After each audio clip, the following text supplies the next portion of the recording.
শুক্রবারটা আসলে এক সপ্তাহ পর যখন বন্ধ থাকে মনে হয় যেন একটা ঈদের ছুটি পাওয়া গেল। আর এই দিনে একটু ভালো মন্দ খেলে আর ভালো মন্দ রান্না করলে সবাই একটু খুশি হয়ে যায়। আর এই দিনটা যখন সবাই মিলে একসাথে একই সময়ে বাড়িতে খাওয়া দাওয়া করি মনে হয় যেন একদম একটা আনন্দের মুহূর্ত চলে আসে।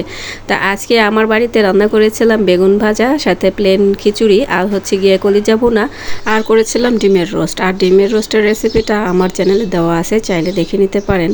আর এখন সকালের জন্য আমি নাস্তা রেডি করতেছি। আর এগুলো করার জন্য এখানে ডাল বেটে তারপরে এটার মধ্যে হলুদ, মরিচ, লবণ আর হচ্ছে সামান্য জিরা গুঁড়া, আদা রসুন পেস্ট একটু দিয়ে তারপরে এই তো বড়া করে নিচ্ছি। বড়া করে নিয়ে তারপরে এখানে আমি আবার দুপুরে রান্নার জন্য এখানে কলিজা ভুনা রান্না বসিয়ে দিলাম। তো এগুলোর রেসিপি আর দিলাম না, বাস রান্না করেছি সেটাই দেখিয়ে দিলাম। তো আপনাদের বাসায় কে কী রান্না করেছেন অবশ্যই কমেন্টে জানিয়ে যাবেন। তা আমার বাসায় তো এই তো এগুলোই ছিল।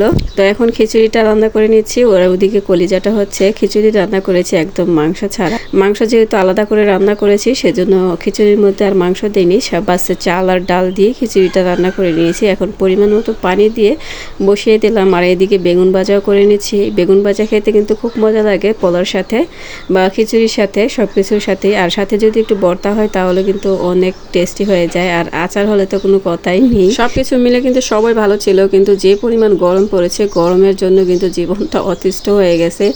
এত পরিমাণ গরম সহ্যই কিন্তু করা যাচ্ছে না, ঘরেও থাকা যাচ্ছে না, বাহিরেও থাকা যাচ্ছে না। আর ফ্যানের বাতাসও কিন্তু শরীরে লাগতেছে না। আর যাদের এসি আছে তারা তো বুঝতেছে না গরম কি জিনিস, কিন্তু আমাদের মতো সাধারণ আর মধ্যবিত্ত লোকরা বুঝতেছে যে গরমের কি ঠেলা।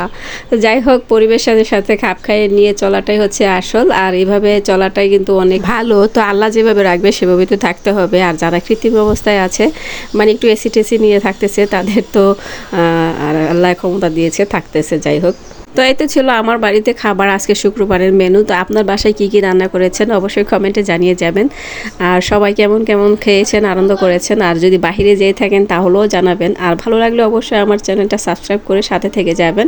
আর লাইক কমেন্ট শেয়ার করে দেবেন। আসসালামু আলাইকুম, আল্লাহ হাফেজ।